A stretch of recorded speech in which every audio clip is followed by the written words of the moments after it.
Yeah, I think it is recording now. So,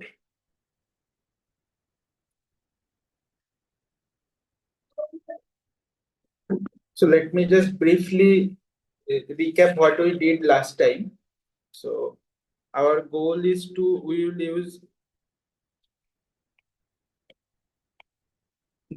calculate K complexity, and we did it for the state case. So for a state, what is the Krylov complexity? And then last day we were doing the operator case. So if we have an operator in an operator space, what is the complexity of that operator? So in either whichever case it is, we used Lancho's algorithm.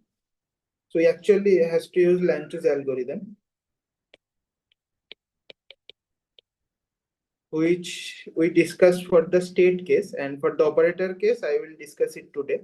So for state case, it has uh, input a Hamiltonian and a state psi.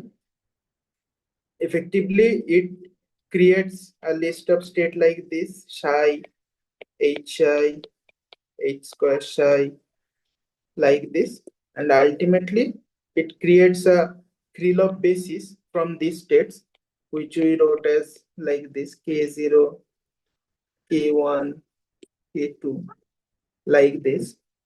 And this is the Krylov space, and this k0, k1, k2 are the basis vectors of this space. This is a subspace of the total Hilbert space, and the dimension of this Krylov space is bounded by this. This K is the dimension of Krylov space, where D is the dimension of the full Hilbert space. So using this K, we calculated. So for any psi of t, we can expand in this Krylov basis. Let's say yn of t, kn. We are just expanding any psi of t in the Krylov basis. Then we can define the Krylov complexity as like this.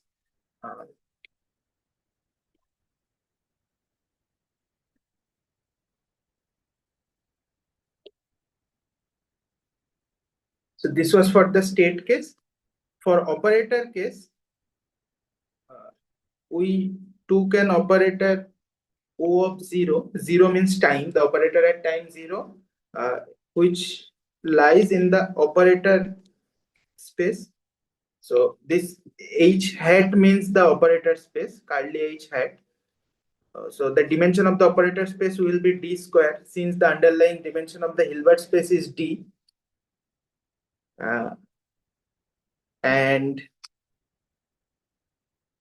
we can time evaluate the operator in Heisenberg picture like this: e to the power iht,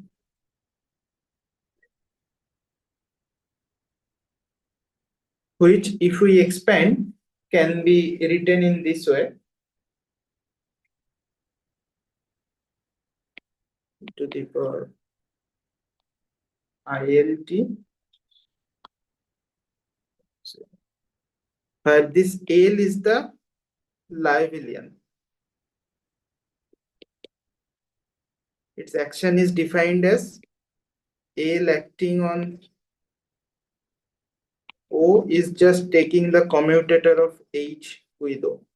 So if we just expand the exponential using BCH formula, Becker-Campbell-Hausdorff formula, so it will be like this. We will see multiple nested commutators will come, and if we define like this, it turns out to be like this. So this expression actually helps to match with the notation and convention of the state case. So if we denote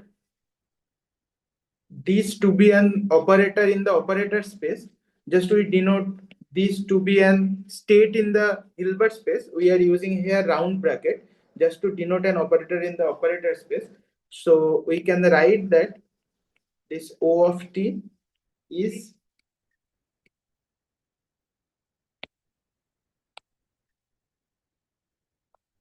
this. So it is similar to the state picture. Psi of t equal to e to the power ith psi of 0. So the role that Hamiltonian H plays in case of state, the same role plays the Liouvillean L in case of operator. So in case of Hamiltonian, in case of state picture, state case, we constructed the Krylov chain using this psi, H psi, repeated action of this H on the state.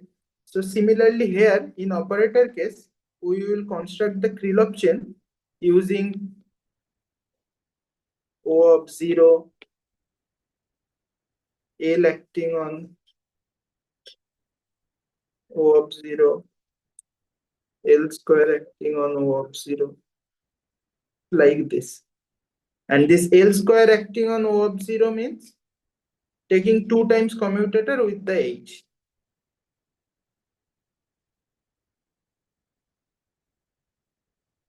And here we also have to define an inner product. The inner product is defined in this way.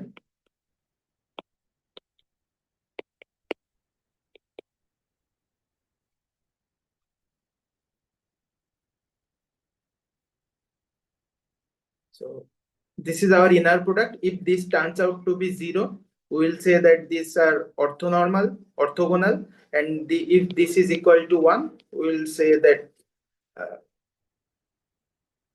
they are so if AA is 1, then we'll say that is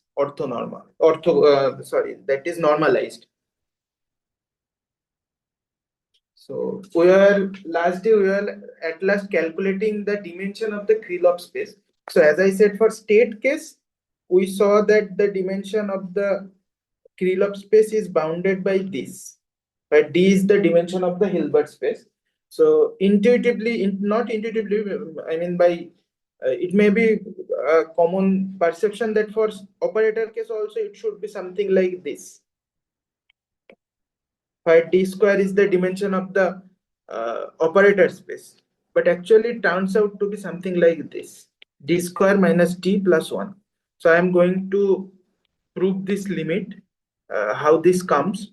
So there is a paper also where this is done. I will mention the reference later. And so the proof goes something like this. We have to construct a matrix that looks like this.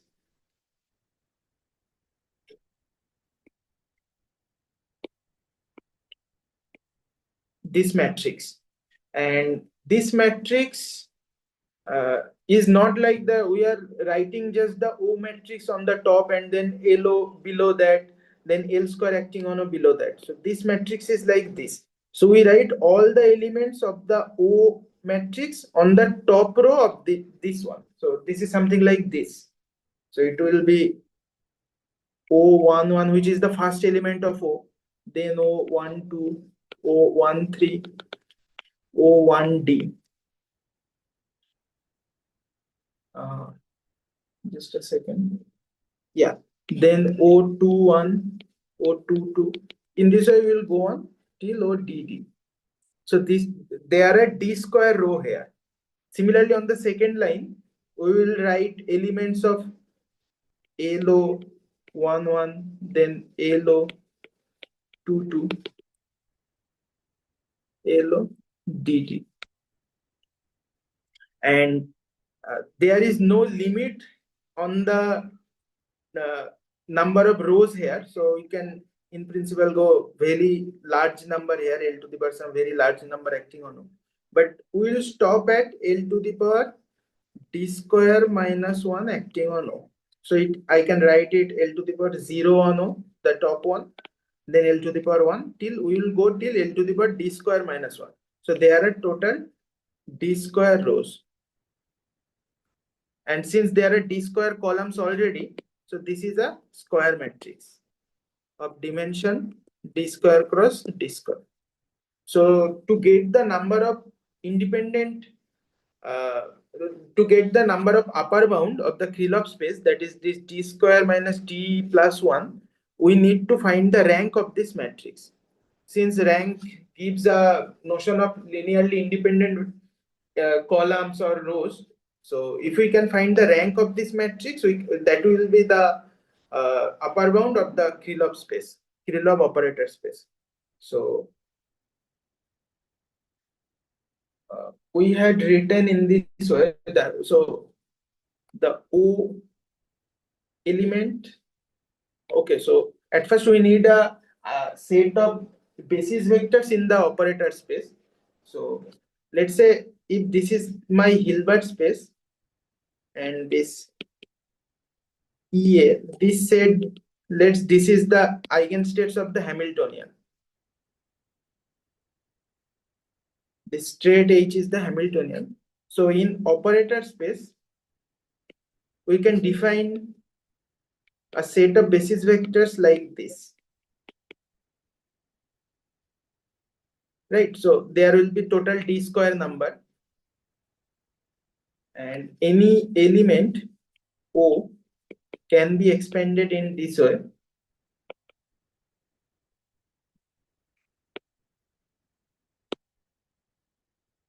And the action of L on omega AB is like this. So the action is defined by taking a commutator with H. I had done this last day, so I am not doing here very explicitly. So it will turn out to be omega AB acting on omega AB, where omega AB is nothing but EA minus EB. So from here, one thing to note here, that there are D number of zero eigenvalues. Since omega A means EA minus EB, which is zero, and there are D such D such eigenvalues, so there are D zero eigenvalues. So if we write that matrix, the matrix I wrote just last here, this matrix, this big matrix, it will look something like this. O11, O12, O13, O1D.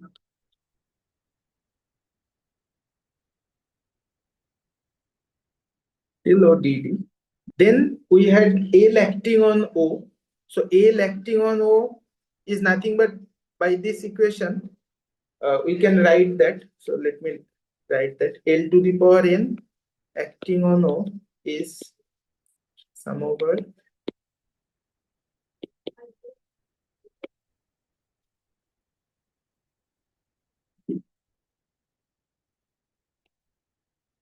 this.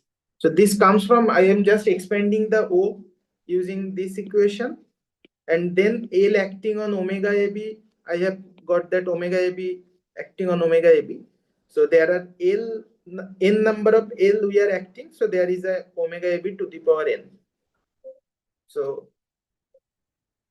the element here will be omega 11 O11, omega 12 O12, omega 13 O13, omega 1D O1D. So in this way, it will go on till omega DD ODD. Then we will have omega 11 square O11. So it will go on like this. Last one will be omega 11 to the power D square minus 1 O11. And the last element here will be omega DD to the power D square minus 1 ODD. So this is the whole matrix.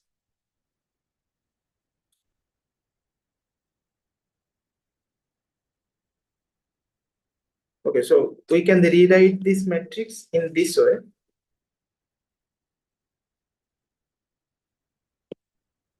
O11 omega 1. So this is just the first column.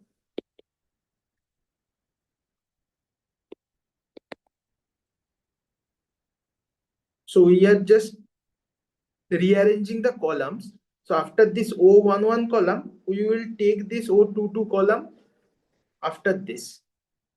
So So we had after O11, we had O12 column, this omega 1 to this column, but we are taking this column here. So it will be O22, omega 22, O22, omega 22 square O22. Then we'll take the O33 column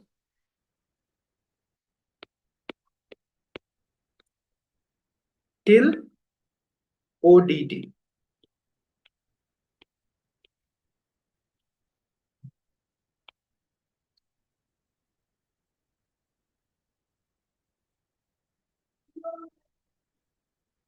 Then we will write the rest of the columns that were there.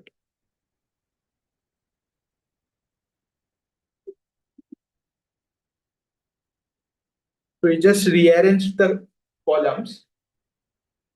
Now, see these elements omega 11, omega 11 square, these are 0. Since omega 11 means E1 minus E1, which is 0. Omega 22, omega 22 square, these are all 0. So I can just put 0 in these places. So the matrix will be like this.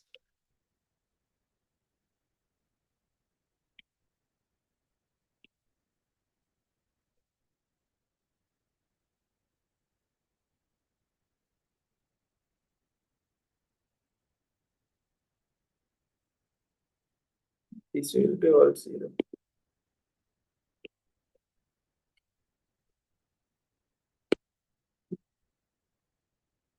Till this position. Then again we have omega 1, 2, 1, 2. All these non-zero elements.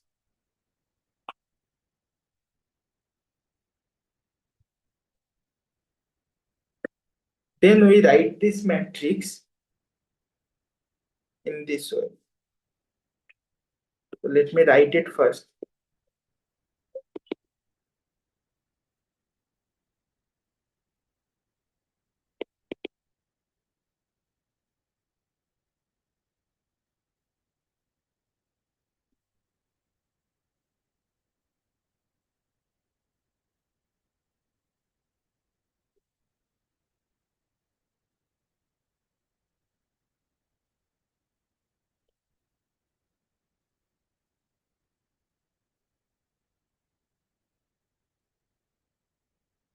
Is multiplied with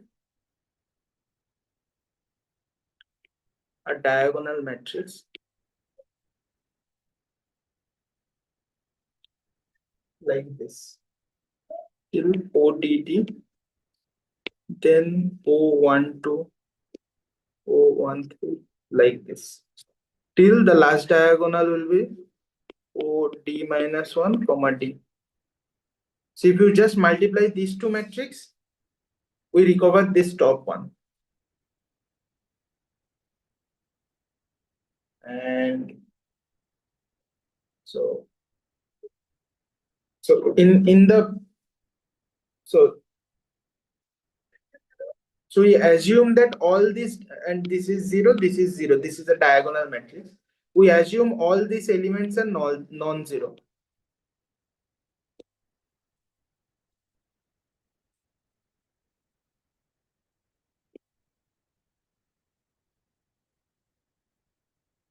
And in the first matrix, there are D such columns.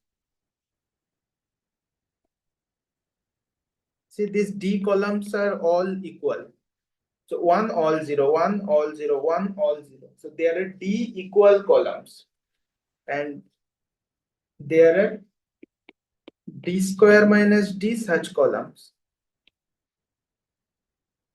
These are unequal columns. So from these D equal columns, only one column needs to be considered to know the rank. Since these all are equal, so this will reduce the rank. Only one column we consider. We take from here. And there are D square minus D columns here. So there are total D square minus D plus 1. This will be the rank of this matrix. So we have assumed that on the second matrix, this one where the diagonal are only the non-zero element, all the diagonal elements are non-zero. So if any diagonal turns out to be zero, so this O11, O22, these are just the expansion coefficients. So if any of the expansion coefficients turn out to be zero, that will reduce the number of this rank by one, further one. So that will reduce again and again. So the top case, the highest rank can be when all the elements are non-zero. And then from the first matrix, we see that d square minus d plus 1, this is the maximum rank this matrix can have. And this is the dimension of the Krylov space.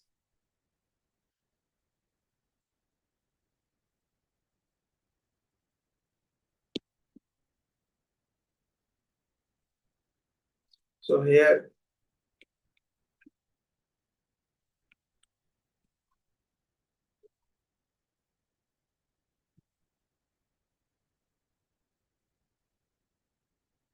this is for operator. So some comments.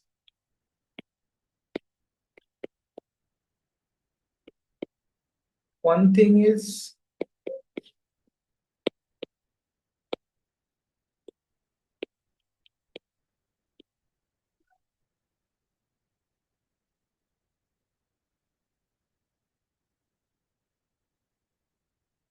or alternatively Hermitian.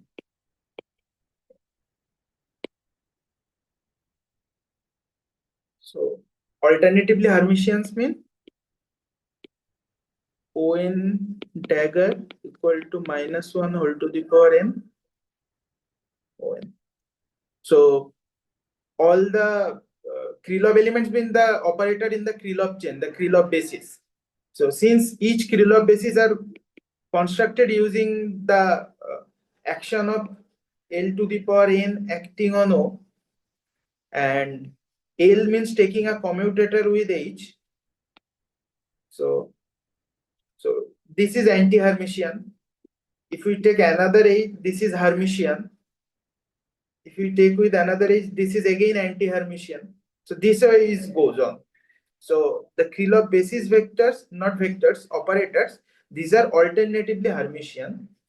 Another thing is, in the Lanchos series, we had in state case we had seen that there are two coefficients that we are getting, the An and the Bn.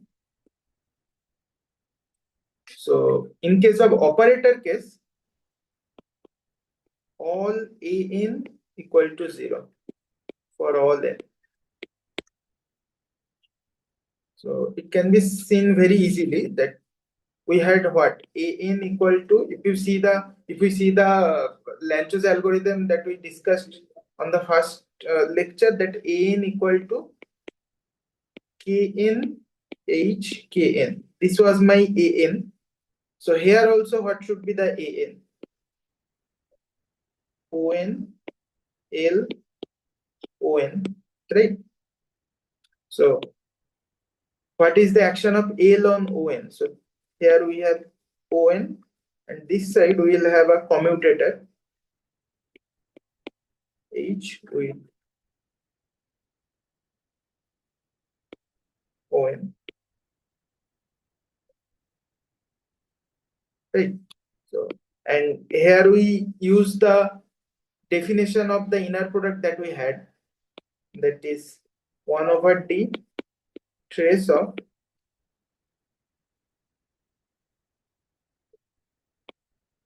On dagger H acting on O.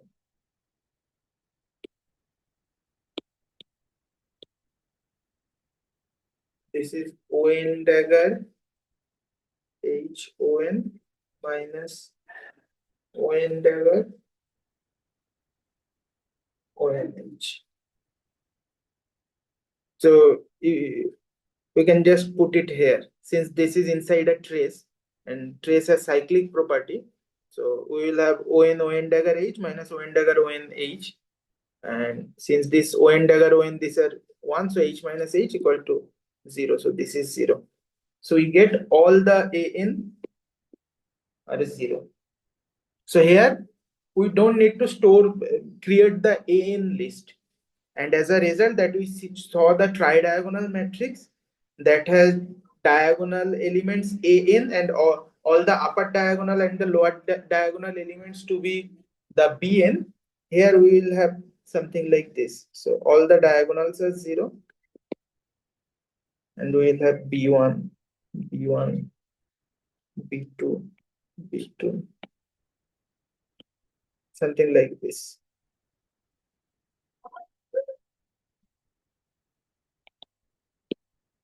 This will be the Livelian operator here. So in case of state case, what we are doing, we are expressing the Hamiltonian in the Krylov basis. So we had H in the Krylov basis, which was a tridiagonal matrix. Here we are writing the Livelian in the Krylov basis, where I am getting this tridiagonal matrix where all the main diagonal are 0, only the upper diagonal and lower diagonal are non-zero. So here the Krylov, the Lanczos algorithm is like this. This is more simplified one since we don't have any n. So for n equal to 0 step, this is the first step. So this is my seed operator. And by convention, we take it to be normalized.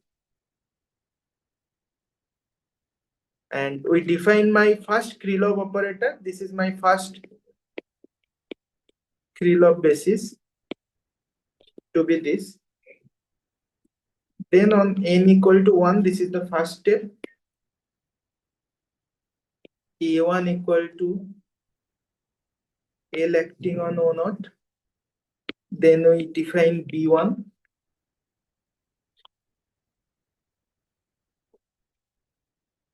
And then this is my second Krylov operator, which is 1 over B1. This is just normalizing it. And for n greater equal to 2, we have an equal to L acting on O n minus 1 minus Bn minus 1 O n minus 2. So again Bn equal to root over Ann and On equal to 1 over Bn. Yeah. So this is just, if you expand this, you will see that this is just like before what we said, that this is just read. Just a second.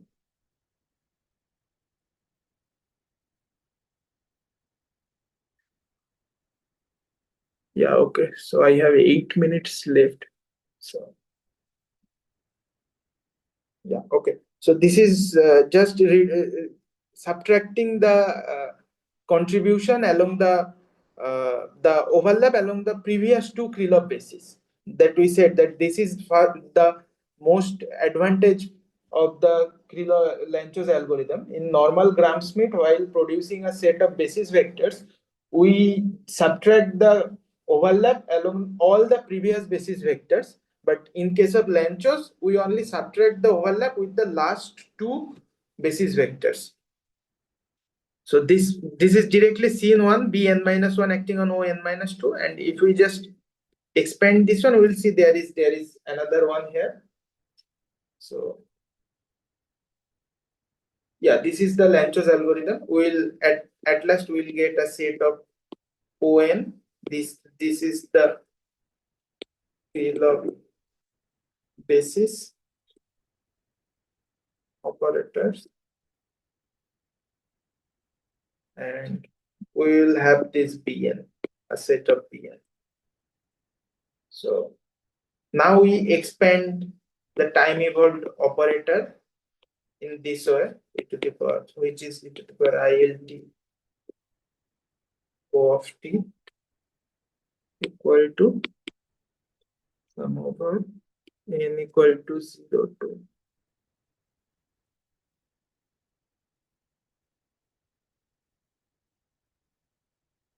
See that we have extracted out a I to the power n here. Since we had this ON with alternative hermiticity property, so to make the coefficients real, we have just subtracted out a I to the power n, so that all the phi n are, these are probabilities, right? Mod phi n square should be, the phi n square should be probability. So this should be real. So that's why we extracted out a I to the power n. So now the Krylov complexity can be defined as just like before. Sum over n equal to 0 to k minus 1 n phi n of k whole square. Yeah. And like before also that we discussed that to find this phi o of t, we can always do it like this using the exponential. Otherwise, we can get the recursion relation. There was a recursion relation that we derived for the operator, the state case. Here also the recursion, there is a recursion relation that turns out to be like this.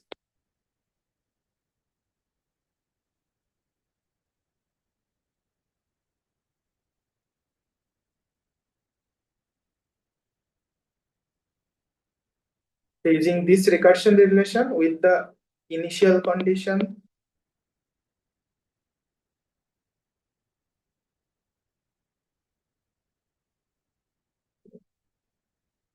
this means that my phi of 0 only had the first element 1, all the elements are 0. But this is very common. I mean, this is obviously the case. When we have not started the time evolution, only the first element will have probability 1. And we have boundary condition, phi minus 1 equal to phi k is a 0. Since my phi is starting from 0 to k minus 1. Yeah, this is all. And here also we see that the Krylov complexity, initially there is a exponential growth till very low order. I think this is log L. L is the number of site. I'm not sure about this, but this is very low. It normally stays like 5, 10, 2, sometimes 1, this order. Then there is a linear part, and then it saturates. The value of the saturation is normally k by 2. So in operator case, for maximally chaotic system, the k will be d square minus d plus 1, and this saturation time is around k. This is around k minus 1.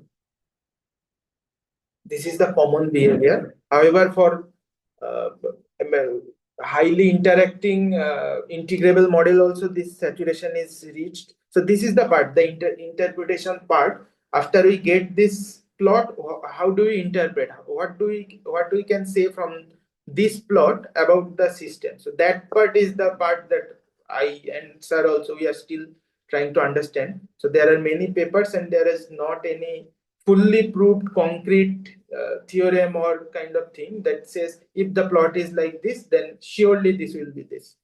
So this is like still a open problem, and people are trying to use this to investigate the chaotic or integrable property of a operator.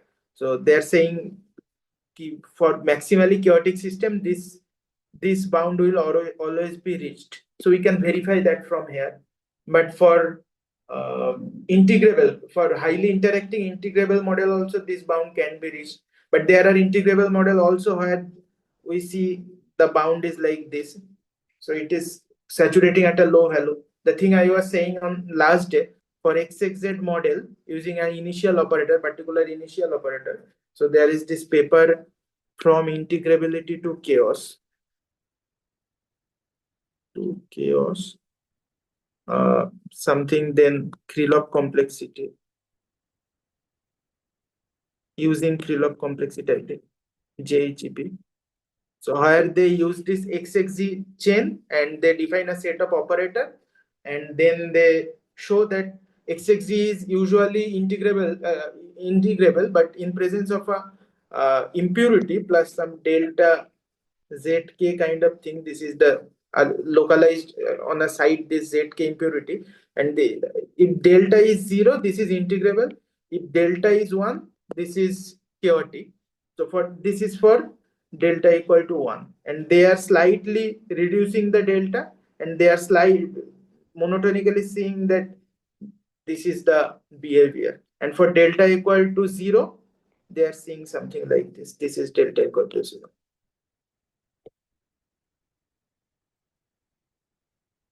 Yes, so this is all. Let me stop the recording.